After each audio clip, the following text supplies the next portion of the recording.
But this issue of the influence of private organizations or companies is a great one, because the fact is that whether it's in Louisiana or whether it is in New Mexico, which are both part of the 12 or so states that are in PARC.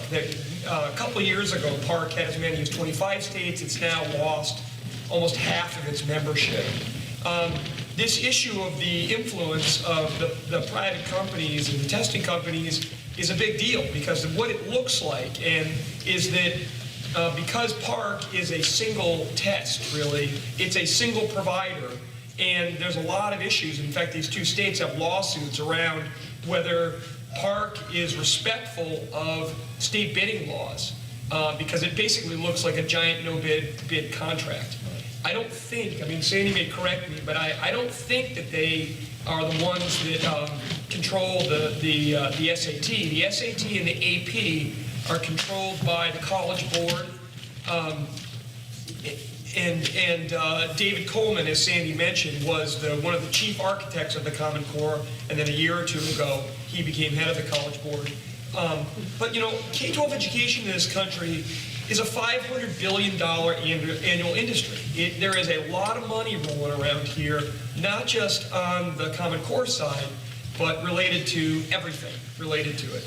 And I guess one of the things that I have observed, even though I look like I just got out of high school, I've been doing this for almost 25 years, and I've never seen a circumstance in which private money is having such a profound impact in driving public policy in education. Thankfully, for many, many years, because these decisions were being made at the state level, it was diffused. It was not centralized.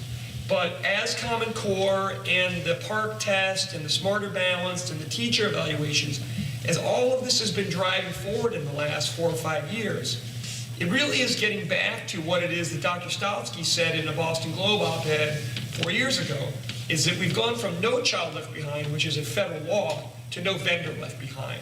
Because the fact is that the adults who are driving Common Core, there are an enormous number of conflicts of interest. I like to say that the conflicts of interest have conflicts of interest. I'll give you just one example of it.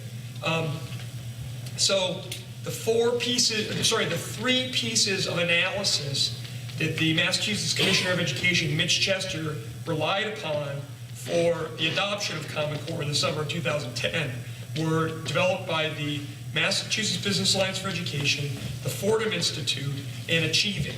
Well, Achieving later got the PARC contract, and what these 3 organizations have in common is that their analysis of the Common Core was paid for by the Gates Foundation.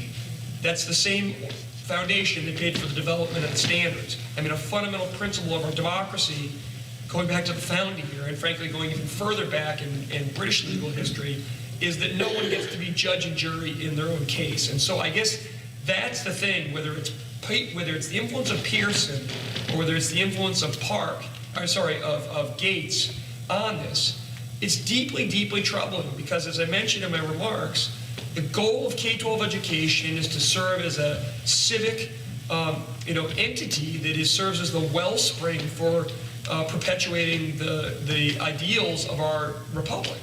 And if the adults that are driving this are either disobeying the law or are engaging in naked financial conflicts of interest in front of the eyes of parents and students, this is like the worst civics lesson possibly imaginable. So I know that's a long way of saying yes.